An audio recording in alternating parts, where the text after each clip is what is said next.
Rain hammered the narrow road as the carriage lurched sideways, and Edmund Hartley, Duke of Llanfair, felt the world tip before he understood why. The wheel had not broken. Someone had cut the strap. He heard it snap, heard the horses scream, and then his own body was thrown hard against the door as the carriage rolled into the ditch beside the hill road. He did not have time to catch his breath before the door was wrenched open from outside. Rough hands pulled him out into the mud and the cold. He looked up through blurred eyes and saw 4 men standing over him, their faces half hidden by the dark and the rain, and behind them, unmistakable even in shadow, the tall figure of his own cousin, Gareth Hartley. "Gareth!" Edmund said, though his voice came out broken. "What is this?" Gareth crouched down, close enough that Edmund could see the coldness in his eyes, a coldness that had no place in a man who had once called him brother, in all but blood. "This is the last conversation we will have," Gareth said quietly. "I am sorry it must be this way. I am not sorry it must happen." Edmund tried to rise, but a boot pressed him back into the mud. He felt his ring pulled from his finger, the signet ring that marked him as the Duke of Llanfair, the ring his father had placed on his hand the day he came of age. He reached for it, but his strength had already begun to leave him. "Someone will know," Edmund managed to say. "Someone will ask where I have gone." "They will be told you fled," Gareth answered, straightening up and looking down at him as though he were already a memory. "Debts. Scandal. A man who could not face what he had done. It will not be hard for them to believe. You have made it easy for me, cousin, by being so well liked and so poorly understood." One of the men raised a hand, and for a moment Edmund thought the blow would come. The final blow. The one that would end everything. But Gareth shook his head. "No," he said. "Let the hills finish it. Let no one say a mark was found on him that a man made with his own hand. The cold will do what we do not need to." They left him there. He heard their boots retreating, heard the creak of another carriage door, heard the horses pulling away into the dark, and then there was only the rain, and the wind moving through the gorse on the hillside, and the terrible ache in his chest where he had struck the frame of the carriage as it fell. Edmund tried to move. His legs would not answer him properly, and one arm hung wrong at his side, sending fire through his shoulder every time he shifted his weight. He managed to drag himself a few feet from the wrecked carriage, away from the horses that had gone still and quiet, and then his strength gave out entirely, and he lay in the mud looking up at a sky black with cloud, thinking that this was, after all, a strange and lonely way for a duke to die. He did not know how long he lay there. Time became strange, stretching and folding, marked only by the rain that would not stop, and the cold that crept in, slowly, patiently, like something with all the time in the world. He thought of his father, long dead, and of the estate that would now pass, by the terrible logic of blood, into the hands of the very man who had ordered him left in a ditch. He thought that he should be angry, and somewhere beneath the numbness he was, but mostly he was simply tired. Tired in a way that went beyond his body, and it would have been so easy to close his eyes and let the tiredness take him all the way down. It was the sound of a dog that saved him, though he did not know it at the time. A small, sharp bark, cutting through the rain, followed by a woman's voice calling the animal back.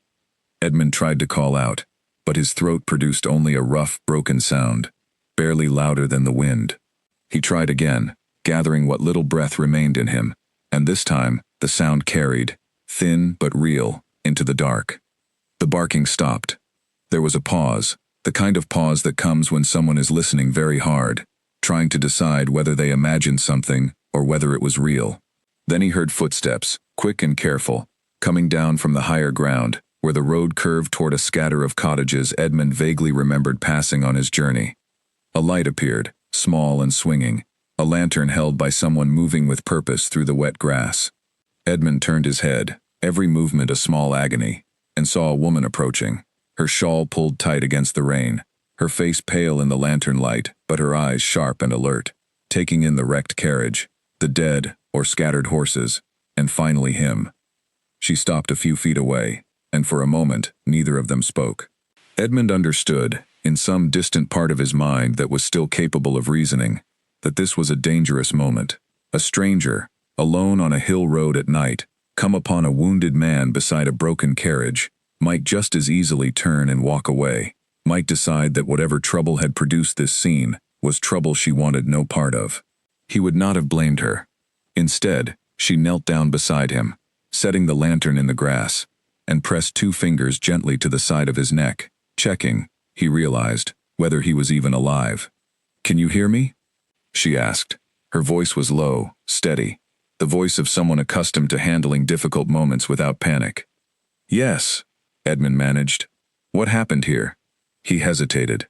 Even in his broken state, some instinct warned him against the truth, against speaking his name or his title into the dark where anyone might be listening, where word might travel back along roads and through villages until it reached the ears of the men who had left him for dead.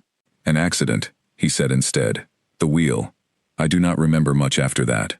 She studied him for a moment, and he had the uncomfortable sense that she did not entirely believe him, though she did not press the matter. "You cannot stay here," she said. "You will not survive the night in this rain. Can you stand, if I help you?" "I can try." It took a long, painful effort, with the woman bracing herself under his good arm and taking far more of his weight than her frame looked capable of carrying. Edmund gritted his teeth against the pain in his shoulder and forced his legs to obey him, one unsteady step at a time, as she guided him away from the wreckage and up the sloping path toward a small stone cottage, with a light burning faintly behind its shuttered window. By the time they reached the door, Edmund's vision had begun to swim, the edges of the world going soft and uncertain. He heard the woman speak, low words meant to steady him rather than to be answered, and then the door was open, warmth and the smell of wood smoke rushing out to meet them, and he was being lowered onto something soft, a narrow bed against the far wall, before the darkness finally closed over him completely. When it lifted again, hours must have passed, because the rain had stopped, and pale gray light was filtering through the cracks around the shutters. Edmund lay still for a long moment, taking stock of himself, aware of a dull, deep ache across most of his body, aware of bandages wound tightly around his shoulder and his ribs, aware of the smell of herbs and boiled cloth, and aware, above all, that he was alive, which seemed to him, in that first waking moment, a small and unexpected miracle. He turned his head and saw the woman from the night before sitting at a rough wooden table a few feet away, mending a piece of cloth by the light of a single candle, her dark hair pulled back simply, her face calm in a way that suggested long practice at containing whatever she felt. She noticed him watching and set the cloth aside. "You are awake," she said. "That is good. I was beginning to wonder." "How long?" Edmund started, then stopped, his throat dry and raw. She rose and brought him a cup of water, helping him raise his head enough to drink without choking. "Since last night," she said. "You have slept through the worst of it, I think. Your shoulder was out of its socket. I have set it as best I know how, though I am no physician. Your ribs are bruised, perhaps cracked, but I do not believe they are broken through. You will hurt for some time yet." Edmund studied her as she spoke, trying to place her, trying to understand what sort of person would drag a stranger off a hillside in the middle of a storm and take him into her own home without a moment's hesitation. "You did not have to help me," he said finally. Something flickered across her face, there and gone quickly. "No," she agreed. "I did not have to. But I have seen what happens to people who are left alone when they are hurt, and I did not care to add you to that number." She turned back toward the small fire burning in the hearth, adjusting a pot that hung above it. "My name is Ellen," she said, without turning around. "Ellen Prosser, this is my home, such as it is. You are welcome to it until you are strong enough to travel." "Ellen," Edmund repeated, testing the name, grateful for something ordinary and human to hold on to after the strangeness and violence of the night before. He knew he should give his own name in return. It was the natural thing, the polite thing, the thing any decent guest would do. But the memory of Gareth's face, cold and certain in the rain, rose up in his mind, and with it came a fear sharper than any pain in his body. If Gareth believed him dead, then he was, for the moment, safe. The instant that belief was broken, the danger would return, and this time, it might reach not only him but the woman who had saved his life. "Tom," he said, the name arriving from nowhere and everywhere at once, plain and unremarkable, the kind of name that would draw no attention and raise no questions. "You may call me Tom." Ellen glanced back at him, and for a moment he thought she might question it, might see through the hesitation in his voice to the lie underneath. But she only nodded, accepting it the way she seemed to accept most things, without unnecessary fuss. "Tom, then," she said, Rest now. Whatever brought you to that ditch will still be waiting for you when you are strong enough to face it. Tonight, you only need to heal." Edmund closed his eyes, and though his body still ached in a dozen places, though the fear of what waited beyond the walls of this small cottage had not left him, he felt, for the first time since the carriage wheel had given way, something close to safety. He did not yet know what kind of woman had taken him in, or what it would cost either of them before this was over. But he understood one thing clearly, as sleep began to pull at him again. He owed her his life, and he intended, somehow, to see that debt repaid. Outside, the gray morning brightened slowly over the hills, indifferent to the man hidden beneath Ellen Prosser's roof, and to the cousin many miles away who was, at that very hour, already beginning to explain to the household at Llanfair why its duke would not be coming home. Ellen did not sleep again that night. She sat by the fire long after Tom had drifted off, turning over in her mind the strangeness of what had happened. Men did not simply appear beside wrecked carriages in the middle of a storm, injured and refusing to give their true names, without a story behind them, and stories like that, in her experience, rarely ended well for those who involved themselves. She had a duty to no one, not since her husband, Reese, had been taken by the mines 3 years before, leaving her this small cottage and a life she had learned, slowly and with difficulty, to manage alone. She could have left the stranger where she found him. She could still, even now, walk to the village at first light and let someone else decide what to do with him. And yet she found she had no wish to do either of those things. There was something in the way he had looked at her when she found him, something beneath the pain and the fear, a kind of quiet dignity that refused to break even when everything else about him seemed broken. She recognized it, she realized, because she had worn that same expression herself, in the weeks after Reese died, when she had forced herself to keep standing, though the ground beneath her had given way entirely. Whatever secret this man called Tom was carrying, whatever danger might yet come looking for him, Ellen found she was not afraid of it. She had already survived the worst things she could imagine. Whatever this stranger's trouble was, she suspected she could survive that too, and something in her, some quiet and stubborn part that had not spoken up in a long while, wanted very much to try. She banked the fire, pulled her shawl tighter, and settled into the chair across from the narrow bed, ready to keep watch through what remained of the night, over a man whose name she did not know, and whose danger she could not yet measure, but whose life, for reasons she could not entirely explain even to herself, she had already decided was worth protecting. 3 days passed before Tom could sit upright without the room spinning around him, and in that time Ellen Prosser learned more about patience than she had known she still possessed. She changed his bandages twice a day, boiled broth from what little meat she had stored for winter, and said nothing when he flinched away from questions about his past, though she noticed everything. She noticed that his hands, despite the bruising, were smooth and uncalloused, the hands of a man who had never split wood or hauled water for a living. She noticed the way he spoke, careful and measured, with a precision that farmers and shepherds in these hills did not usually bother with. She noticed, most of all, the fear that crossed his face whenever hoofbeats sounded on the road outside, a fear too sharp and too specific to belong to an ordinary traveler who had simply suffered an accident. She said nothing of any of it. She had learned, in her own hard years, that people revealed themselves in their own time, and that pressing too hard on a wound, whether of the body or of the mind, only made it worse. On the 4th morning, Tom managed to stand on his own, bracing himself against the wall of the cottage, and Ellen watched from the doorway with her arms crossed, trying not to let her relief show too plainly on her face. "You are stubborn," she said, though there was no real complaint in it.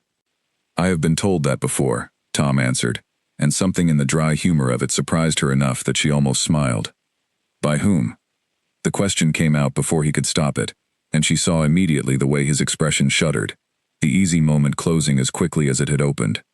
"By people I used to know," he said, and turned his attention instead to the small window and the hills beyond it, gray and green under a sky that could not decide whether to rain again.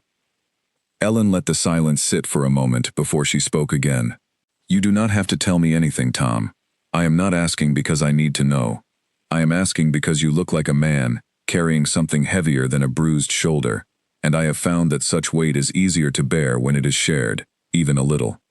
He turned back to her, and for the first time since she had pulled him from the mud, She saw something raw and unguarded pass across his face. Gratitude, mixed with a grief so old it seemed to have worn smooth edges into him, the way water wears stone. "I appreciate the offer," he said quietly, "more than you know. But there are people who believe I am dead, and for reasons I cannot yet explain. It may be safer for both of us, if that belief remains undisturbed a little longer."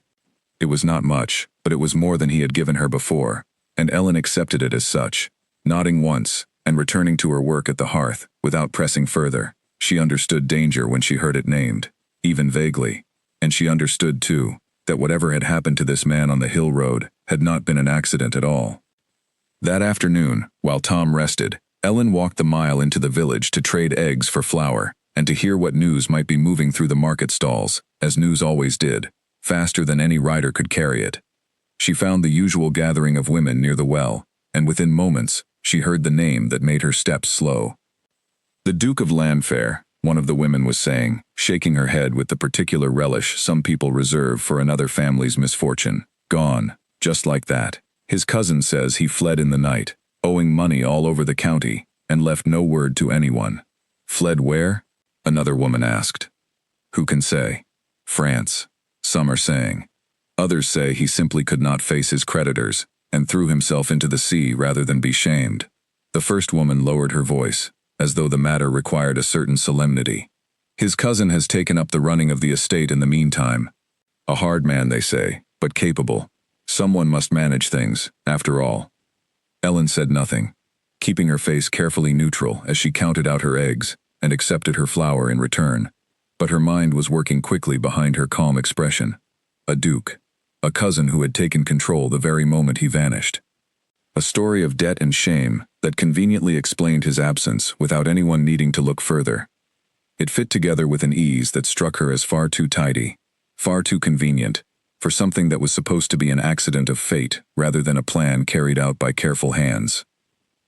She thought of the man resting in her cottage, of his uncalloused hands, and his careful speech, and the particular way he flinched at the sound of hoofbeats, and a cold certainty settled into her chest, the kind of certainty that arrives all at once and cannot afterward be argued away. She did not know his true name, not yet, but she was beginning to understand exactly why he had been so careful not to give it. She walked home slower than usual, turning the pieces over in her mind, weighing what she now suspected against what it might mean for her own small, quiet life if she chose to keep sheltering a man who very powerful people wanted the world to believe was dead. It was not a small risk. If the wrong person learned that the Duke of Llanfair was alive and recovering in a widow's cottage at the edge of the hills, there was no reason to believe they would hesitate to finish what they had started, and no reason to believe they would spare her for the crime of having found him first.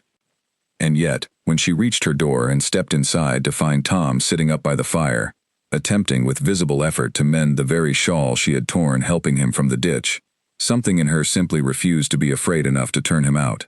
She had spent 3 years learning to live with loss, learning that grief did not excuse a person from kindness, that the world did not owe her safety in exchange for caution. She was not going to hand a wounded man back to whoever had left him to die, simply because the truth of who he was frightened her.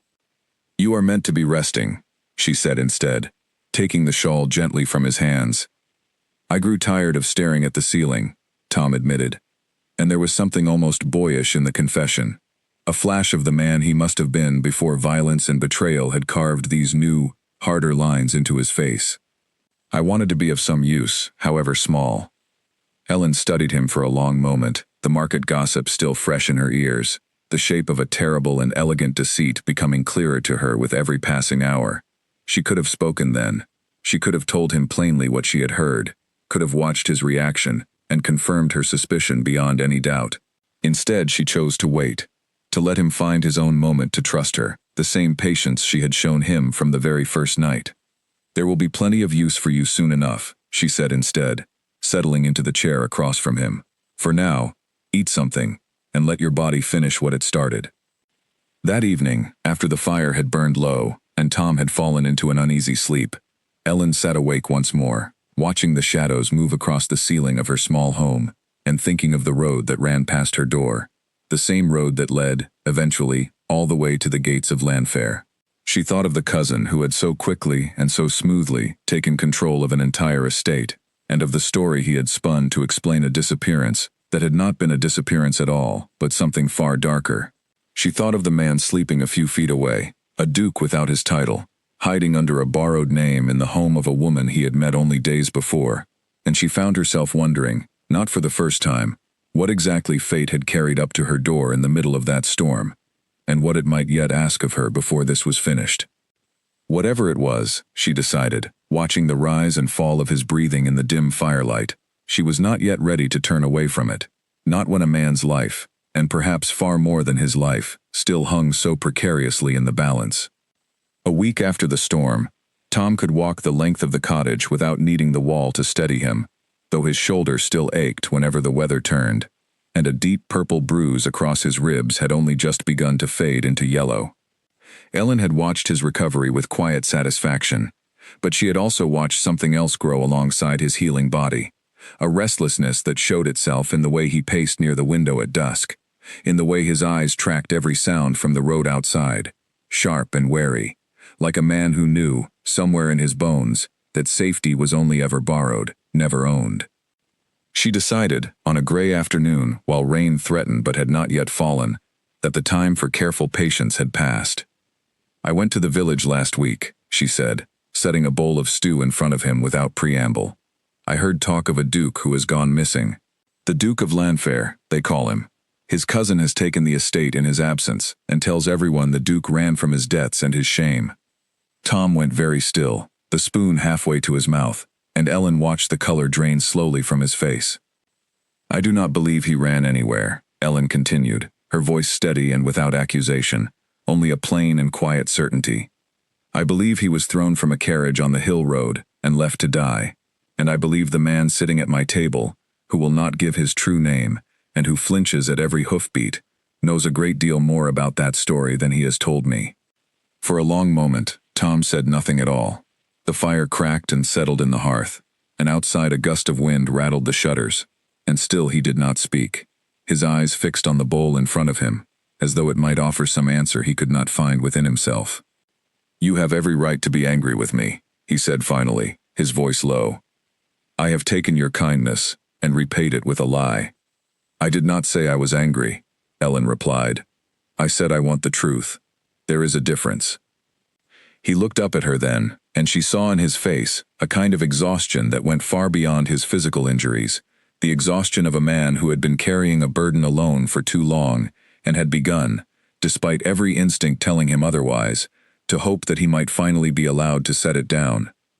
"My name is Edmund," he said. "Edmund Hartley. I am, or I was, until a few days ago, the Duke of Llanfair." He watched her face carefully as he said it, as though bracing for disbelief, or worse, for the sudden deference that titles so often summoned, even from people who had shown none of it before. Ellen's expression did not change at all, and something in him seemed to relax slightly at that, though the confession that followed came no easier for it. "The man who ordered my carriage attacked, the man who took my ring and left me in that ditch to die of cold rather than by his own hand, is my cousin, Gareth. We were raised together. I trusted him with everything, my house, my accounts, my confidence, and he has repaid that trust by trying to bury me in the hills and take my title for himself." Ellen sat down slowly across from him, absorbing the weight of what he had said, though in truth it confirmed rather than surprised her, matching so precisely the suspicion she had already carried home from the village well. "Why would he do such a thing?" she asked. "Surely a title such as yours does not simply pass to a cousin while you still draw breath." "It does, if the world believes I no longer draw breath," Edmund said grimly.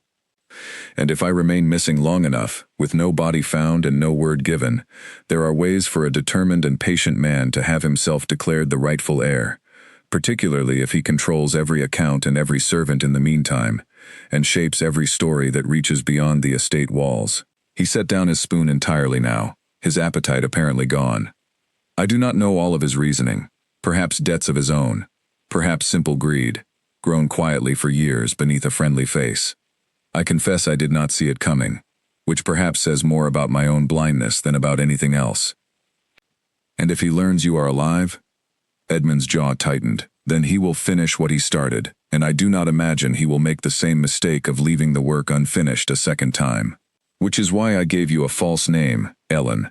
Not because I doubted you, But because I did not want to place you in danger you had not chosen for yourself. The less you knew, the safer you would be, should anyone ever come asking questions in these hills.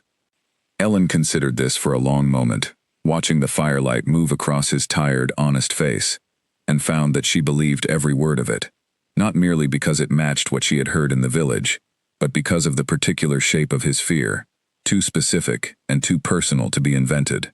She had seen frightened men before, men afraid of debt or of shame or of simple bad luck, and this was not that kind of fear.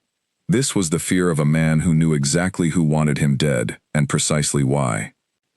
Then it seems, she said slowly, that danger has already chosen me, whether I wished it or not, the moment I carried you through that door, instead of leaving you where I found you. I am sorry for that, Edmund said, and he meant it, she could see, deeply and completely. Do not be, Ellen answered, surprising herself slightly with the firmness in her own voice. I did not save you so that I could hand you back to the men who tried to kill you, simply because keeping you costs me something. I have already lost more than most people lose in a lifetime, Edmund Hartley. I am not so easily frightened as you might think. Something shifted in his expression then, gratitude mixed with a kind of wonder, as though he had expected, even now, to be turned away, and had instead been met with something closer to loyalty than he had any right to ask for from a woman he had known barely a week. You are a remarkable person, he said quietly. I am a practical one, Ellen corrected, though color rose faintly in her cheeks despite herself. And a practical person understands that a hidden duke does no one any good hiding forever in a widow's cottage. Sooner or later, you will need proof of what your cousin has done, and a way to bring it before people who cannot be bought or frightened into silence. I know, Edmund said, but I am not yet strong enough to travel far, and the moment I show my face anywhere near Llanfair, Gareth will know within the hour that his plan has failed, and he will move against both of us before I can gather the proof I need. Ellen rose and moved to the window, looking out at the darkening hills, calculating in her mind the distance to the village, to the market town beyond it, to the roads that connected this quiet, forgotten corner of the country, to the wider world, where dukes and magistrates and constables held their courts and made their judgments. Then we wait, she said, until you are strong enough, and until we have gathered whatever pieces of proof can be found. I still have friends in the village, people who owe me favors from harder years, people who see more than they say, and say less than they know. If your cousin's men are searching these hills for any sign of your survival, I will hear of it before they find it. Edmund watched her with something that had, over the course of their conversation, deepened into a quiet and unmistakable respect, the kind he had rarely encountered even among the nobles and officials who filled his own household. You did not have to involve yourself this deeply, he said again, as though he could not quite let go of his guilt over the danger he had brought to her door. Perhaps not, Ellen agreed, but I find that I have already involved myself, and there is little use pretending otherwise now. Besides, she added, a faint and unexpected smile touching her mouth for the first time since he had woken in her home. It has been a very long time since anything interesting happened in these hills. I find I do not entirely mind the change. Outside, the rain that had been threatening all afternoon finally began to fall, soft and steady against the shutters, and inside the small cottage, two people who had been strangers only days before sat together in the firelight, bound now by a shared and dangerous secret, and by something else neither of them was yet ready to name, something quieter and warmer than fear, that had been growing steadily between them since the night she first knelt beside him in the mud and refused to leave him there to die. Many miles away, at the great house of Llanfair, Gareth Hartley stood at the window of the study that had so recently belonged to his cousin, a glass of brandy in his hand, watching the same rain fall over land he now considered his own. A servant had come to him that morning with an odd report, a shepherd who claimed to have seen fresh disturbance near the site of the wrecked carriage, tracks leading away from it rather than simply the wreckage itself, and no body found among the debris despite a thorough search in the days immediately following. Gareth had dismissed the report at the time, telling himself that scavengers and weather could account for such things easily enough, that a man beaten and left in a storm could not possibly have walked away under his own power. But standing now at the window, watching the rain fall over hills that stretched gray and endless toward the horizon, a small and persistent doubt had begun to take root in him. one he could not quite shake no matter how firmly he tried to dismiss it. He finished his brandy in a single swallow and turned from the window, calling for the servant who waited near the door. "Send word to the men," he said quietly. "Tell them I want those hills searched again, more carefully this time. Every cottage, every shepherd's hut, every barn between here and the village. I want to know, once and for all, whether my cousin is truly dead, or whether he is somewhere out there, waiting for his moment." The servant bowed and hurried away to carry out the order, leaving Gareth alone once more, with his doubts and his brandy, and the rain that continued to fall over the hills where, at that very moment, the man he had left for dead sat warm and alive beside a fire, unaware that the search for him had only just begun again in earnest. The search parties came through the hills 3 days later, and Ellen heard of them before she saw them, carried on the same quick network of village talk that had brought her the first news of the missing Duke. It was Nia Pugh, a widow like herself, who kept chickens on the far side of the village, and had known Ellen since childhood, who came hurrying up the path one morning, with her shawl clutched tight against the wind, and worry written plainly across her face. "Men on horses," Nia said, catching her breath at Ellen's door. "6 of them, maybe more, asking at every house between the crossroads and the church whether anyone has taken in a stranger these past 2 weeks. They say they search for a thief who robbed the new master of Llanfair, but I do not like the look of them, Ellen. Hard men, with harder eyes, and one of them carries himself like he is used to being obeyed rather than questioned." Ellen felt her stomach tighten, though she kept her face carefully composed for Nia's benefit. "Did they say when they might reach this side of the hill?" "By tomorrow, I should think, if they keep at the pace they are going." Nia studied her friend's face for a moment, the way old friends do when they sense something is being left unsaid. "Ellen, is there something you are not telling me?" For a moment, Ellen considered it, considered how much easier this burden might feel shared with someone who had known her long before Rhys died, long before this strange and dangerous man had appeared on the hill road. But she thought of Edmund's warning, of how quickly danger might spread from one person to the next, simply by the sharing of a name, and she shook her head. "Only that I do not care for men who ride through decent villages asking questions with that much menace behind them," she said. "Thank you for the warning, Nia. Go home and bar your door, and say nothing of what you told me, only in case it should reach the wrong ears."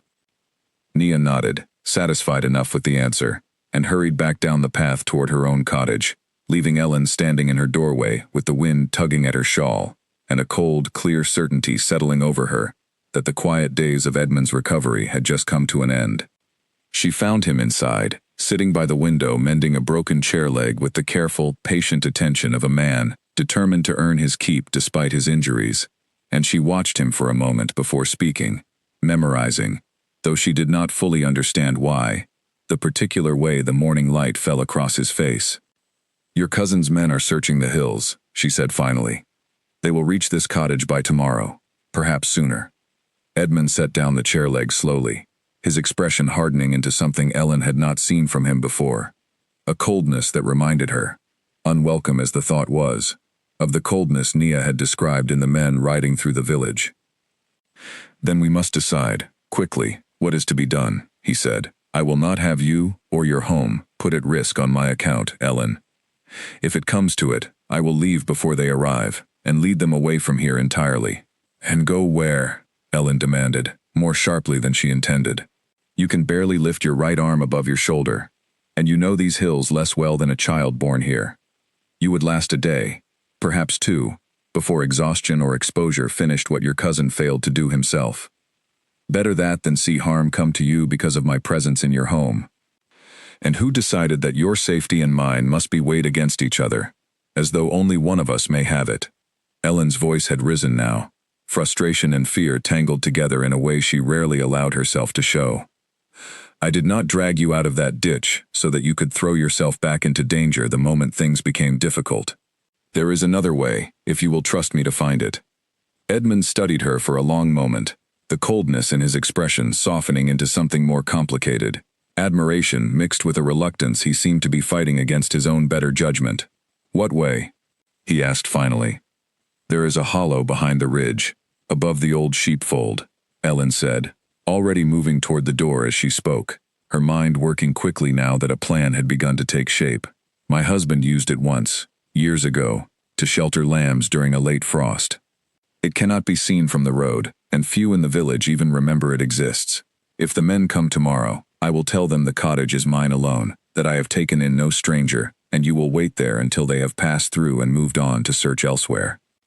And if they search the hollow itself, then we will trust that 6 men on horseback, searching an entire hillside in a single day, will not think to look behind a ridge that has no path leading to it, and no reason, to an outsider's eye, to hide anything at all. Ellen turned back to face him, her expression steady, despite the fear she could feel humming beneath her calm. It is not a perfect plan, Edmund, but it is better than watching you walk out into these hills alone, weak as you still are, simply to spare me a risk I have already chosen to take. He crossed the small room and took her hand, an unplanned gesture that seemed to surprise them both, his fingers closing gently around hers. I do not know how to repay what you have done for me, he said quietly. Not merely tonight, but from the very first moment you found me. I have met few people in my life, noble or common, who would risk so much for a stranger with nothing to offer them in return. You offer me your trust, Ellen said, and found, to her own surprise, that her voice had gone soft, almost unsteady. In these hills, that is worth more than you might imagine. They spent the remainder of the day preparing, Ellen gathering blankets and what food could be spared into a small bundle, showing Edmund the winding, half-hidden path up behind the sheepfold that led to the shallow stone hollow, where he would wait out the search, while she remained below, to face whatever questions Gareth's men might bring to her door. That night, neither of them slept much, both aware of what the morning might bring. And when Edmund finally climbed the hidden path before dawn, moving slowly and carefully with his still healing shoulder, Ellen stood at the base of the ridge watching him go, a tightness in her chest that had little to do with fear of discovery, and everything to do with a feeling she was only beginning to understand. The men arrived shortly after midday, 6 riders exactly as Nia had described, led by a broad-shouldered man with a scar across one eyebrow, who introduced himself only as Bevan, an agent of the new master of Llanfair. He asked his questions in a tone that made clear he expected obedience rather than conversation, inquiring whether Ellen had seen any stranger on the roads in recent weeks, any injured man, any sign of disturbance near the old carriage road. Ellen answered each question with the same steady calm she had shown Nia, denying any knowledge of strangers, offering the men water for their horses with the unhurried hospitality of a woman with nothing to hide, and watching, with her heart hammering beneath her composed exterior, as Bevan's sharp eyes moved over her small cottage, lingering for a moment too long on the narrow bed against the far wall before moving on. "You live alone here?" he asked. "Since my husband died in the mines, 3 years past," Ellen answered simply. "There is little enough company in these hills, sir, but I manage well enough." Bevan studied her a moment longer, and Ellen held his gaze without flinching, drawing on some deep reserve of steadiness she had built over years of hardship. Finally he nodded, apparently satisfied, or at least unwilling to spend further time on a lone widow's cottage, when there were other homes left to search before nightfall. "If you see anything," he said, mounting his horse once more, "any stranger, any sign of trouble, you are to send word to Llanfair at once. The master offers a fair reward for information, leading to the thief we seek." "I will remember that," Ellen said, and watched with carefully hidden relief as the 6 riders turned their horses and continued along the road, moving toward the next scattered cottage further along the hillside, their voices and hoofbeats fading gradually into the wind. She did not go to fetch Edmund immediately, waiting instead until the light began to fade and she was certain the search party had moved well beyond the ridge, before climbing the hidden path herself, to find him crouched in the shallow stone hollow, cold and stiff but unharmed, having watched the entire exchange from a distance, through a gap in the rocks, his heart in his throat the whole time. "You were magnificent," he said, as she helped him rise and guided him carefully back down toward the warmth of the cottage. "I do not know how you managed to sound so calm." "Years of practice hiding my fear from people who wish to see it," Ellen admitted, a tired but genuine smile finally breaking through her exhaustion, now that the danger had passed. "It seems that practice has finally found some use beyond simply surviving my own grief." They walked the rest of the way in comfortable silence, and that night, sitting together by the fire in the aftermath of a danger narrowly avoided, something unspoken passed between them, an understanding that whatever they had begun to feel for each other in these strange and dangerous days had grown into something neither of them could easily walk away from, whatever the outcome of the trouble still waiting for them beyond the safety of these hills. Winter crept slowly toward the hills in the weeks that followed, and with it came a strange, fragile peace, the kind that exists only because both people sharing it know it cannot last. Edmund's strength returned steadily, his shoulder healing enough that he could split wood and mend fences, work he had never in his life performed, but took to with a quiet determination that surprised even himself.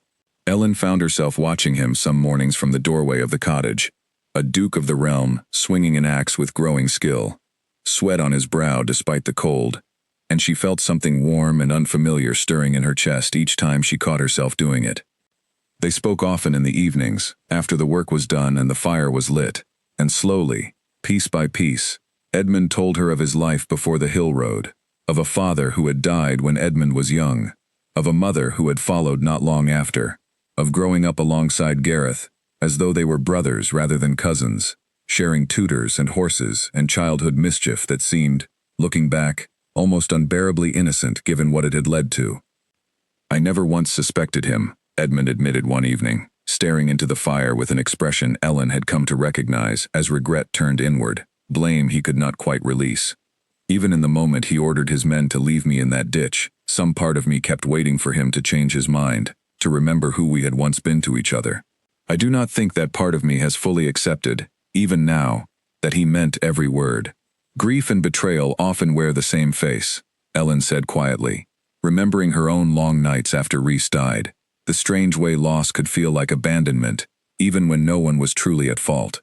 "It takes time to separate what you feel from what you know to be true." Edmund looked at her then, something soft and searching in his gaze. "You understand a great deal about grief," he said.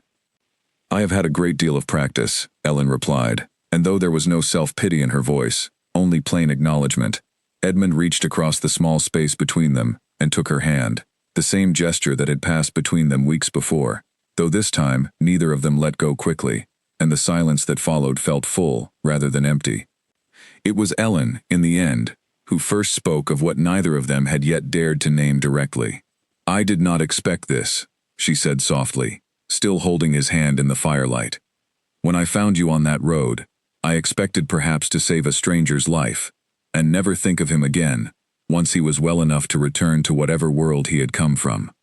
I did not expect to find myself unwilling to imagine that world without me in it." "Nor I," Edmund admitted, his voice rough with feeling. "I have spent my life surrounded by people who wanted something from my title, my land, my name. I had nearly forgotten what it felt like to be looked at simply as a man, valued for nothing more than the person I actually am." He lifted her hand gently and pressed his lips to her knuckles, an old-fashioned gesture that felt, in that moment, entirely natural rather than formal. "Whatever happens when this is finished, Ellen, I do not intend to walk away from what has grown between us in this cottage. Even if what is finished leaves you a duke once more, with a household and duties and a world that expects you to marry within it, rather than a widow from the hills who has never worn silk in her life." "Especially then," Edmund said firmly. "Titles and expectations did not save me on that hill road, Ellen. You did. I have had a very long time, lying in this cottage recovering, to consider what actually matters in a life, and I find that very little of it has anything to do with silk." Ellen laughed softly, surprised into it despite the weight of the conversation, and for a moment, the danger still waiting beyond the cottage walls seemed almost distant, almost forgettable, though both of them knew it had not gone anywhere at all. Their quiet happiness was interrupted a few days later by news carried up from the village, this time by a boy sent running from the market with a message from one of Ellen's old friends, a message that made her go pale the moment she read it. Owen Price, a pawnbroker in the market town some hours away, had come into possession of a fine gold ring, sold to him by one of the men known to work for Gareth Hartley, a ring engraved with a crest that Owen, who had once done business with the old Duke's household years before, recognized immediately as belonging to the Duke of Llanfair himself. Owen, being a cautious man, who preferred not to involve himself too deeply in the affairs of powerful families, had said nothing to anyone in authority, uncertain what to make of a duke's ring appearing in the hands of a common hired man. But word of the strange discovery had traveled, as such things always did, along the same quiet channels that connected village to village throughout the hills, until it reached Ellen's old friend, who knew enough of Ellen's situation to guess that she might have particular interest in such news. "This is it," Edmund said, when Ellen had finished reading the message aloud to him, his voice tight with a mixture of hope and urgency he had not shown since his recovery began. "This is proof, Ellen. If that ring can be recovered, and if the man who sold it can be made to say where he obtained it and under whose orders, it will be enough to unravel everything Gareth has built. It will also mean revealing that you are alive," Ellen said carefully. "And the moment that happens, there will be no more hiding, no more hollows behind ridges to keep you safe. Your cousin will know within the day, and he will not hesitate to act quickly and decisively if he believes his plan is unraveling." "I know," Edmund said, and though there was fear in his voice, there was also a steadiness that had not been there in the early days of his recovery, the steadiness of a man who had finally decided that hiding, however safe, was no longer a life he was willing to accept. "But I cannot remain hidden in these hills forever, Ellen, not while Gareth sits in my father's house, pretending to a title that was stolen through violence, rather than earned through right. If this ring can be recovered, I mean to use it, whatever the risk." Ellen studied him for a long moment, feeling the familiar tightness of fear settle back into her chest, the same fear she had felt watching him climb toward the hidden hollow weeks before, though this time she understood there would be no ridge broad enough to hide behind, no story convincing enough to send danger walking past her door a second time. Whatever came next would have to be faced directly, in the open, with everything at stake. "Then we will need help," she said finally, her mind already working through the problem, with the same practical determination that had guided her through every hardship since Rhys died. "Owen knows the ring's origin, but a pawnbroker's word alone will not be enough to convince a magistrate to move against a duke, even a false one. We will need someone with standing in the county, someone who cannot easily be bought or frightened into silence, willing to hear our case and act upon it." "I know of such a man," Edmund said slowly, memory sharpening as he spoke. "Charles Whitmore, the magistrate for this district, was a friend of my father's, and has always struck me as scrupulously honest, more interested in the law than in the favor of powerful families. If we can bring him proof, real proof, alongside a witness willing to testify to what actually happened on that hill road, he is not a man Gareth will easily silence." "Then that is where we begin," Ellen said, rising from her chair with new purpose despite the fear still coiled beneath her resolve. "Tomorrow, I will travel to the market town myself and speak with Owen directly, and learn what more he knows of the man who sold him that ring. You are not yet strong enough for that journey, and your face, however healed, is still one that might be recognized by the wrong eyes, in a town so close to Llanfair's own markets." Edmund wanted to argue.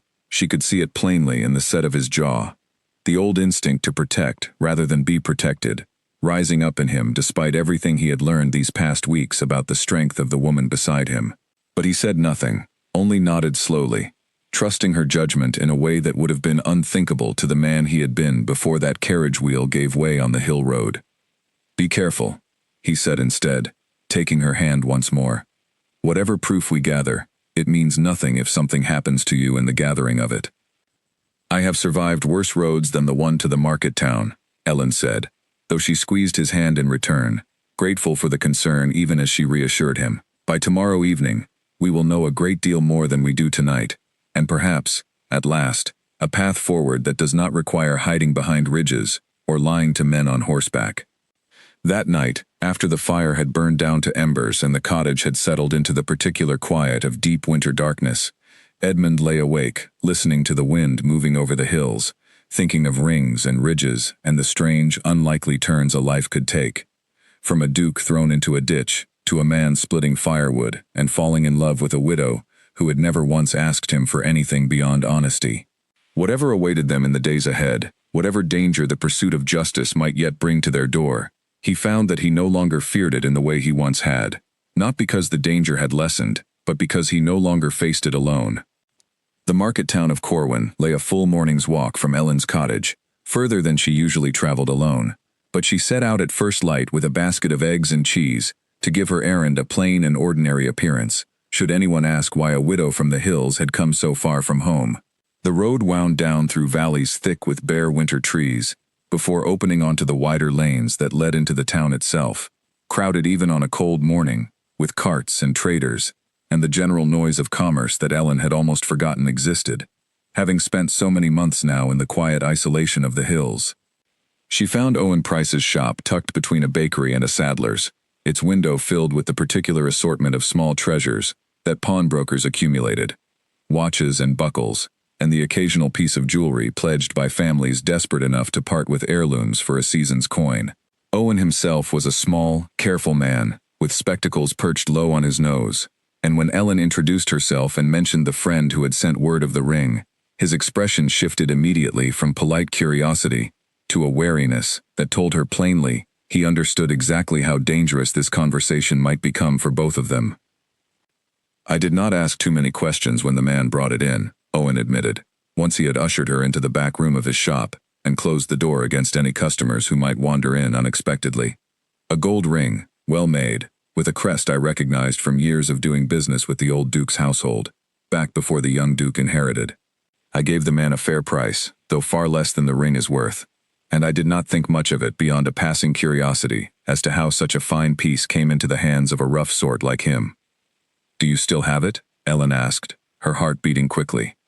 "I do," Owen said, moving to a small locked cabinet and withdrawing a cloth-wrapped bundle, which he unwrapped carefully to reveal a heavy gold signet ring, its crest unmistakable, even to Ellen's untrained eye. A stag rampant beneath a crown, the mark of Llanfair. "I have not sold it further, though I confess, I have wondered more than once whether I ought to have said something to someone in authority about how it came to me." "Can you describe the man who sold it?" Ellen asked. "And would you be willing to say, before a magistrate, exactly what you have just told me?" Owen's expression grew more cautious still, and he removed his spectacles to polish them, a habit Ellen suspected he fell into whenever he needed a moment to think through the risks of whatever conversation he found himself in. "That is a great deal to ask of a small shopkeeper, madam. Magistrates and dukes are not people I care to involve myself with, if I can help it. My business depends on discretion, and on customers who trust that their affairs, however they came about, remain private within these walls." "I understand your caution," Ellen said carefully, choosing her words with the same deliberate patience she had used with Edmund in those first uncertain days of his recovery. "But I must tell you plainly, Owen, because I believe you are an honest man beneath your caution, that the ring you are holding was very likely stolen from a man left for dead on the hill road above my home, a man who did not die, and who has spent these past weeks recovering in my cottage, while his own cousin has taken his title and his estate through violence and lies." Owen's careful expression finally cracked, genuine shock replacing his wariness. "The Duke of Llanfair is alive?" "He is," Ellen confirmed, "and without proof, such as the ring you hold, and testimony, such as only you can give, he has little hope of reclaiming what was taken from him, or of seeing justice done for what was very nearly done to him. I do not ask you to take this risk lightly, Owen. I ask only that you consider what kind of world we live in, if honest men stay silent simply because the guilty happen to hold titles, and the innocent do not." For a long moment, Owen said nothing, turning the ring over in his careful hands, weighing. Ellen understood. Not merely the practical danger to his business and his safety, but something deeper, some quieter reckoning with his own conscience, that she could not rush no matter how urgently she wished to. Finally, he wrapped the ring back in its cloth and placed it in her hands rather than his cabinet. "I knew the old Duke, Edmund's father, many years ago," he said slowly. "A fair man who dealt honestly with those beneath his station, which is more than I can say for most of his rank. If his son has truly been wronged in the manner you describe, I find I cannot in good conscience remain silent, whatever risk it brings to my own affairs." He looked up at her, something resolute settling into his previously cautious expression. "I will speak to the magistrate, if you can arrange the meeting. And I will bring the ring and tell him exactly what I have told you." Relief flooded through Ellen so suddenly that she had to steady herself against the edge of the counter. "Thank you, Owen. You cannot know what this means, not only to me, but to a man who has very nearly given up hope of ever reclaiming his rightful place." "Do not thank me yet," Owen said, though something almost like warmth had crept into his careful voice. "A ring and a shopkeeper's word may not be enough on their own to move against a man as well established as Gareth Hartley has apparently become in these past weeks. You will need more than this, I think, before the matter is settled." "We are working on gathering more," Ellen said, thinking of the plan she and Edmund had discussed the night before, of the magistrate Charles Whitmore, and the careful case they hoped to build. "But this ring, and your willingness to speak of it, is a beginning. And beginnings are often the hardest part." She left Owen's shop with the ring wrapped carefully in her basket beneath the eggs and cheese, her heart lighter than it had been in weeks, though she remained alert as she made her way back through the crowded streets of Corwin, watching the faces around her with a wariness she had not needed before this business began. It was this wariness, perhaps, that saved her. When she caught sight of a familiar broad-shouldered figure across the market square, the scarred eyebrow unmistakable even at a distance, the same Bevan who had questioned her at her own cottage door weeks before. Ellen ducked quickly behind a passing cart, her pulse hammering, and watched as Bevan moved through the market with two other men, questioning stall-keepers in the same clipped, demanding tone she remembered, showing something to each person he approached, a piece of paper perhaps, or a description written down. She could not hear his words from this distance, but she did not need to, understanding immediately, and with a cold certainty, that the search for Edmund had expanded, that Gareth's suspicion had grown sharp enough to send his men beyond the hills and into the very market town where she had just secured proof of his crime. She waited, crouched behind the cart with her basket clutched tight against her chest, until Bevan and his men had moved on to the far side of the square, before slipping away through a side lane and taking a longer, more circuitous route back toward the road home, her mind racing the entire way. If Gareth's men were searching the market town itself, it meant he no longer believed his cousin dead, or at the very least, no longer trusted that belief enough to leave the matter unexamined. The window of safety they had been relying on, the assumption that Edmund could remain hidden simply by remaining unseen, was closing faster than either of them had anticipated. By the time she reached the outskirts of the hills, the sun had begun its slow winter descent, and Ellen walked the final stretch of road with a growing sense of urgency, eager to reach the cottage and tell Edmund everything she had learned and everything she had seen. She found him waiting near the door, having grown anxious at her delayed return, and the moment he saw her face, he seemed to understand immediately that the news she carried was both promising and troubling in equal measure. "You have it," he said, seeing the careful way she carried her basket. "I have it," Ellen confirmed, drawing the wrapped ring from beneath the eggs and placing it in his hands. She watched his face as he unwrapped it, watched the mixture of grief and fury that crossed his features as he recognized the ring his own father had placed on his finger years before, now returned to him only after having passed through the hands of thieves and pawnbrokers. "Owen has agreed to testify before the magistrate, but Edmund, I saw Bevan in the market town today, questioning stall keepers, showing them something, a description perhaps. Your cousin's search has grown wider. I do not think we have as much time as we believed." Edmund closed his fist around the ring, and when he looked up at her, the last traces of the gentle, healing man, who had spent these past weeks splitting firewood and mending fences, had been replaced by something harder, more determined, the bearing of a man preparing at last to reclaim what had been stolen from him. "Then we move quickly," he said. "Tomorrow, we go to Whitmore, together, before Gareth's search closes the distance between us entirely. I have hidden long enough, Ellen. It is time to finish this, before he finds a way to finish it first." They left before dawn, while the hills were still wrapped in the deep blue dark that comes just before first light, Edmund wearing a borrowed coat that had once belonged to Ellen's late husband, its collar turned up against both the cold and the risk of recognition. The magistrate's house lay 2 hours distant by cart, in the market town of Bala, further from Llanfair's immediate reach than Corwin, but still within a day's ride for any determined pursuer.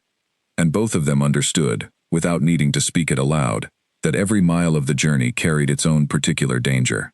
Ellen drove the borrowed cart, a favor called in from Nia Pugh's brother, while Edmund sat beside her, with the ring wrapped in cloth in his coat pocket, and Owen Price's written statement, obtained the previous evening after Ellen sent word ahead, tucked carefully alongside it. Neither of them spoke much during the first hour of the journey, both watching the road behind and ahead with the same wary attention, alert to any sound of hoofbeats that might signal Gareth's men had somehow learned of their movements. It was as they crossed the narrow bridge above the River Dee, roughly halfway through their journey, that Edmund's hand suddenly closed tight around Ellen's arm. "Riders," he said quietly, nodding toward a rise in the road ahead where 3 horsemen had just come into view. moving at a steady trot in their direction.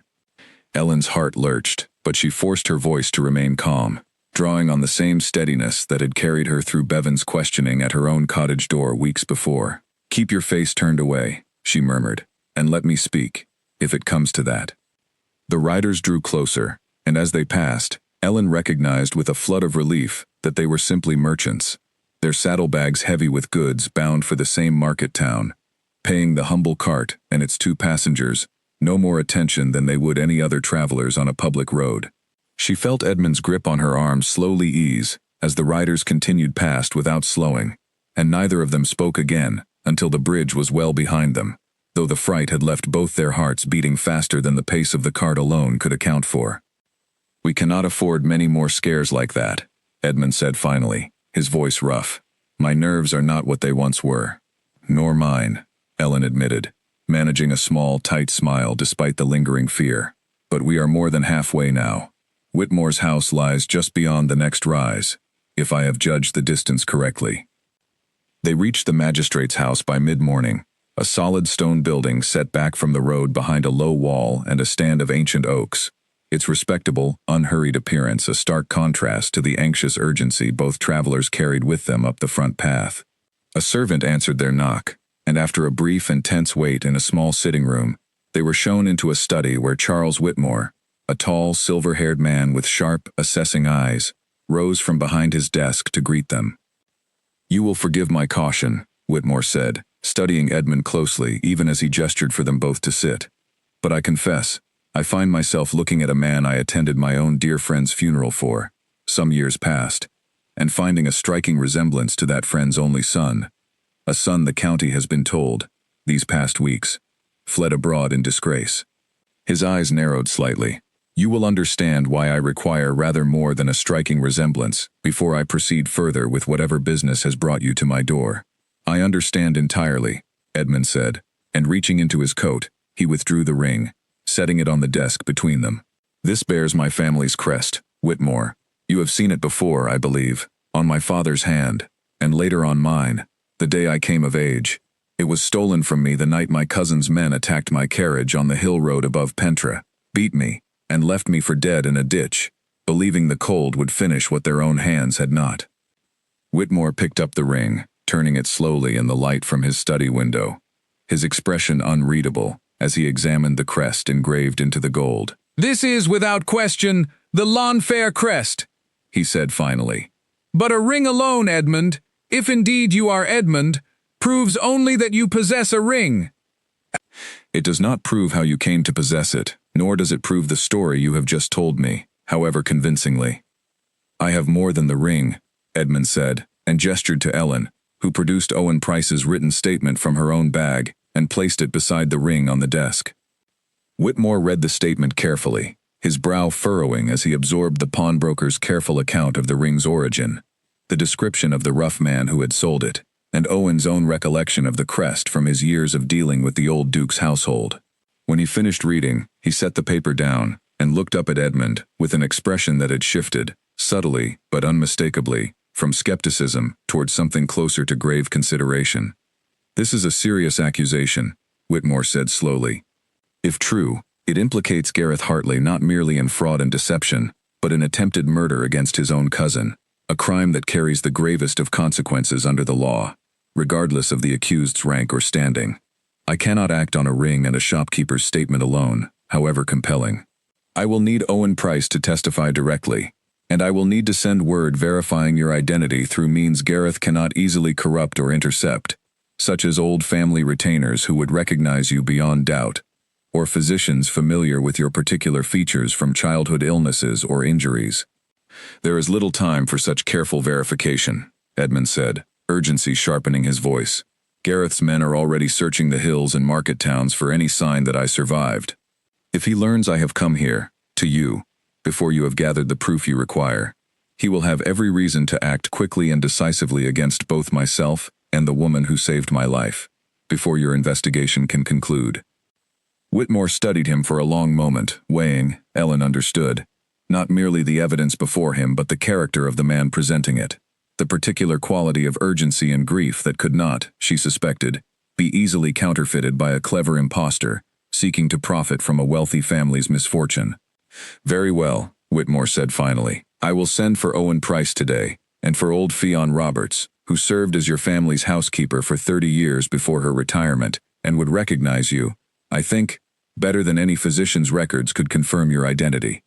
In the meantime, I will send a discreet message to the constable's office in Pentre, requesting that a watch be kept on the Hill Road and the surrounding villages, without revealing the specific nature of my concern, in case your cousin's men should move against you, or the widow Prosser, before this matter can be properly resolved. Thank you, Edmund said, relief evident in his voice for the first time since they had arrived. I know this places you in a difficult position, Whitmore, weighing my word against a man who currently holds my title and controls my estate. I weigh the law against the law, Edmund, nothing more and nothing less, Whitmore replied, a hint of the friendship he had once held for Edmund's father softening his formal tone. If your cousin has done what you claim, he will answer for it, whatever title he currently claims to hold. But I will need you to remain somewhere safe and reachable while this proceeds, somewhere I can send word, without alerting anyone who might carry that word further than intended. He will remain with me, Ellen said firmly, before Edmund could suggest some more elaborate arrangement. My cottage has kept him safe this long. It will keep him safe a little longer, until this matter is resolved. Whitmore glanced between them, something knowing and not entirely surprised in his expression, as though he had already guessed at the particular bond that had grown between the recovering Duke and the widow who had saved him. Very well, he said. Return to your cottage, and I will send word the moment I have gathered what is needed to move against Gareth Hartley, with the full weight of the law behind me. It should not take more than a few days, if Owen and Fionn prove as forthcoming as you believe they will.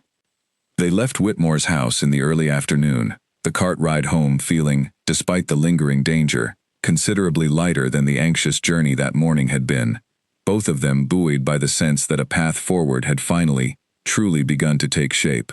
But as they crested the final rise before the hills that led home, Edmund's earlier tension returned all at once, and he gripped Ellen's arm again, this time pointing toward a thin plume of smoke rising from the direction of her cottage, dark and unmistakable against the pale winter sky. Ellen, he said, his voice tight with dread, that is your home. Ellen snapped the reins hard, urging the cart's horse into a faster pace than the animal had likely managed in years, her heart pounding with a fear far sharper than anything she had felt in Corwin's crowded market square, as the thin dark smoke continued to rise ahead of them, closer with every desperate mile, over the hills that had, until this very moment, kept them both so carefully and precariously safe. The cart crested the final hill just as the cottage came fully into view, and Ellen's heart seized at the sight before her, not the cottage itself engulfed in flame as she had feared through every agonizing mile of the journey, but the small wooden shed beside it, burning steadily, smoke pouring upward while 3 men on horseback sat watching from a distance, and a 4th stood near the shed itself, a torch still smoking in his hand. Bevan, Edmund said grimly, recognizing the scarred, broad-shouldered figure even from this distance. Ellen pulled the cart to a hard stop at the base of the path, and before Edmund could stop her, she was down and running toward her home, fury overtaking whatever fear she might otherwise have felt at confronting armed men alone.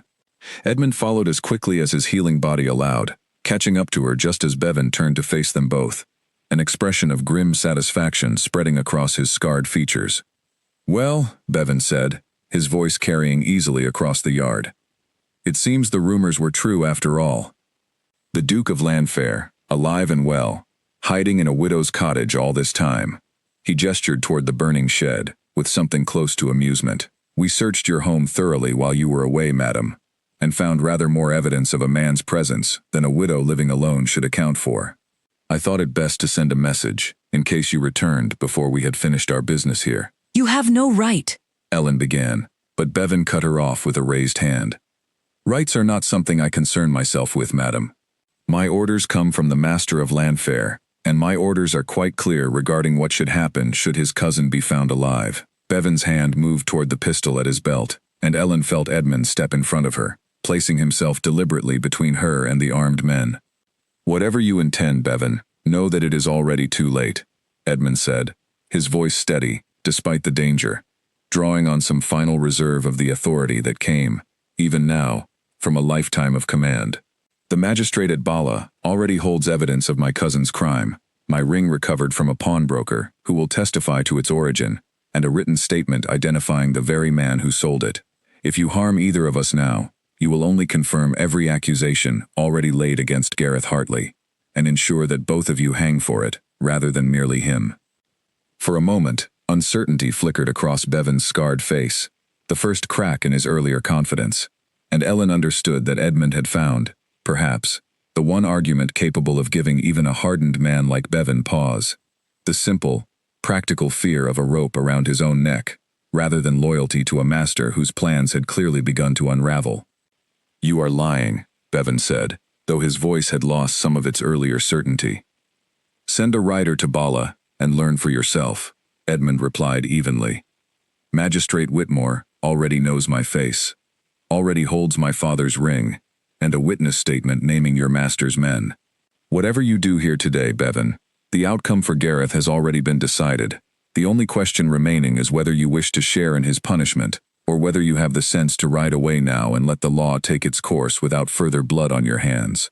The other three riders had drawn closer during this exchange, and Ellen saw them exchange uncertain glances among themselves, men who had signed on for coin rather than conviction, and who seemed, in this tense moment, considerably less committed to their master's cause than Bevan himself appeared to be. It was one of these men, a younger rider with nervous eyes, who finally broke the silence. "Bevan," he said quietly, "if the magistrate already knows, there is no sense in this. Let us ride back and tell the master what we have found, and let him decide how to answer for himself. I did not sign on to hang for another man's quarrel with his own family." Bevan glared at the younger man, but something in the words seemed to reach him, some final calculation shifting behind his hard eyes. He looked once more at Edmund, and then at Ellen standing resolute behind him, and finally lowered his hand from the pistol at his belt. "This is not finished," Bevan said, though the threat carried less weight now than it had moments before. "But I did not come here to commit murder in broad daylight, before witnesses who may already have spoken to a magistrate. We will return to Llanfair, and let my master decide how he wishes to proceed." They mounted their horses and rode away without further words, leaving the burning shed to collapse slowly in on itself behind them, and Ellen found herself trembling, only once the danger had truly passed, the adrenaline that had carried her through the confrontation finally giving way to the fear she had suppressed throughout it. Edmund turned and pulled her into his arms, holding her tightly as the shed continued to smolder nearby. "That was far too close," he murmured into her hair. "I am simply glad they came while we were away," Ellen managed, her voice unsteady. "Had we been here, had they found you inside the cottage rather than merely evidence of your presence, I do not think Bevan would have hesitated so easily." They spent that night at Nia Pugh's cottage, rather than risk returning to Ellen's own home, uncertain whether Bevan and his men might return with different orders once Gareth learned of their confrontation. And it was there, 2 days later, that word finally arrived from Magistrate Whitmore, carried by a young constable riding hard from Bala with an official summons and an escort of 4 armed men, sufficient to ensure safe passage for both Edmund and Ellen to the magistrate's court, where the matter of Gareth Hartley's crimes would finally be heard. The proceedings that followed moved with a swiftness that surprised even Whitmore himself. Once Fionn Roberts, the elderly former housekeeper, confirmed Edmund's identity beyond any possible doubt, recognizing not merely his face but a small scar above his left ear from a childhood fall she herself had tended decades before, a detail no impostor could possibly have known or counterfeited. Owen Price's testimony regarding the ring, combined with the statement of the young rider who had spoken up against Bevan, and who now, facing the full weight of the law, proved eager to name names and describe orders in exchange for leniency, completed a case against Gareth Hartley that left no room for doubt or delay. Gareth was arrested at Llanfair itself, taken from the very study where he had stood watching the rain fall over hills that had never truly belonged to him, and brought before Whitmore's court to answer for fraud, theft, and the attempted murder of his own cousin. He did not deny the charges when finally confronted with the full weight of evidence arrayed against him, seeming, in the end, almost relieved that the elaborate deception he had constructed could finally be set down, the pretense of grief and management he had maintained for weeks collapsing into a bitter, resigned silence that offered no explanation beyond what greed and long-simmering resentment could account for on their own. Edmund stood before the court on the day of his cousin's sentencing, and though Ellen had expected to see satisfaction in his expression, perhaps even something like vengeance finally realized, she saw instead only a quiet, tired sorrow, the grief of a man watching someone he had once loved as a brother receive the punishment his own actions had earned. "I take no joy in this," Edmund said to Whitmore afterward, as they stood together in the cool autumn air outside the courthouse. "I had hoped, even after everything, that some explanation might emerge that made sense of what he did. Some reason beyond simple greed that might let me understand, rather than merely condemn him." "Some betrayals have no reason worth the understanding," Whitmore said gently. "You survived, Edmund, and you have brought justice to a wrong that might otherwise have gone entirely unanswered. That is no small thing, whatever grief remains alongside it." Edmund returned to Llanfair that same week, reclaiming a title and an estate he had very nearly lost forever, and the household that had served his family for generations welcomed him back with a relief and joy that moved him more deeply than he had expected, servants weeping openly at the sight of the master they had been told, for weeks, was lost to shame and cowardice, now standing once more in his rightful place, alive and resolved to govern with the same fairness his own father had shown before him. But it was Ellen who occupied his thoughts most fully in the days that followed, and it was to her cottage in the hills that he returned again and again, unable and unwilling to imagine a life at Llanfair that did not include the woman who had pulled him from a ditch and refused, against every reasonable instinct, to let him die there alone. "You could have any woman in the county now," Ellen said to him one evening, only half teasing, as they sat together by her small fire, for what both of them suspected might be one of the final evenings they would spend in this particular way, in this particular place, before whatever came next between them took shape. A duke restored to his title, with a story of survival and betrayal, that has already become the talk of every drawing room, from here to the capital.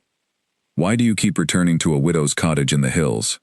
"Because every woman in the county wants the duke," Edmund answered simply, taking her hand, as he had done so many times before, in this small, quiet room that had saved his life. "You are the only person who has ever wanted simply the man, Ellen, without knowing or caring what title he carried. I do not intend to spend the rest of my life pretending that distinction does not matter to me more than anything else I might gain by choosing differently."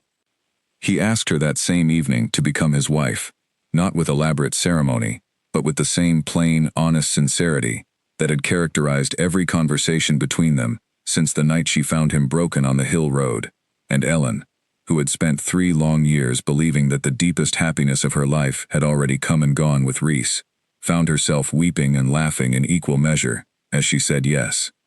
They were married the following spring, in the small village church near Ellen's cottage, rather than the grand chapel at Llanfair, a choice Edmund insisted upon despite the objections of certain members of his restored household, who felt a duke's wedding deserved grander surroundings.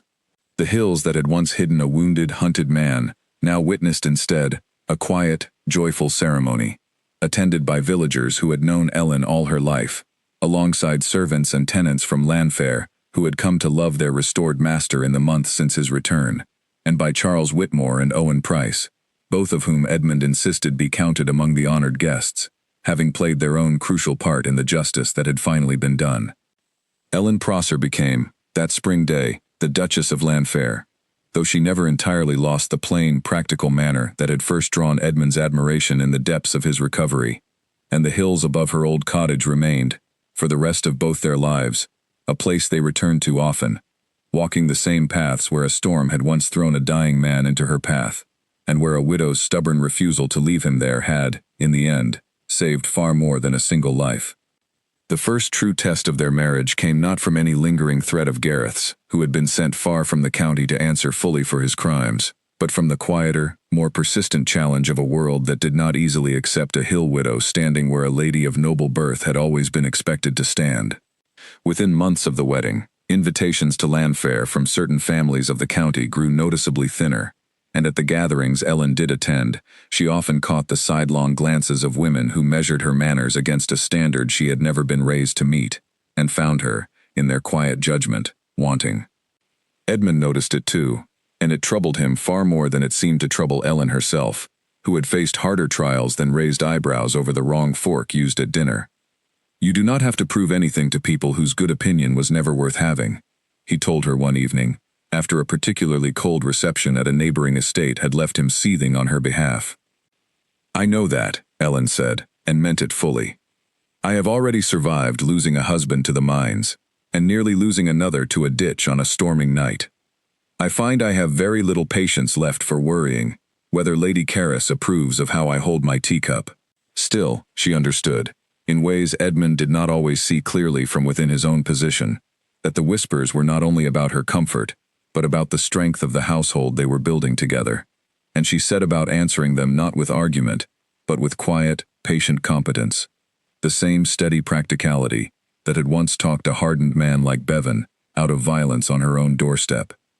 She learned the running of a great estate the way she had learned everything else in her life, by watching carefully and asking direct questions, without shame, at what she did not yet know, and within a year, the tenants and servants of Llanfair spoke of their new duchess, not with the polite condescension her early critics had hoped to see justified, but with a genuine warmth that came from her habit of walking the estate herself, learning the names of every family who worked its land, and remembering, unlike many of her rank, that kindness cost nothing and repaid itself many times over. Charles Whitmore visited often in those first years, not merely as a friend, but as a kind of quiet ally who understood, better than most, exactly what Edmund and Ellen had endured together before their happiness had been allowed to properly begin. It was during one such visit, nearly 2 years after the wedding, that he brought news which closed the final chapter of the danger that had once shadowed their lives so completely. "Gareth has died," Whitmore told them plainly, over tea in the same study where Edmund had once watched, as a boy, his own father conduct the business of the estate. In the prison where he was sent to serve his sentence, a fever, the report says, nothing more dramatic than that. I thought you would wish to know, rather than hear it second-hand through gossip that might exaggerate or distort the truth of it.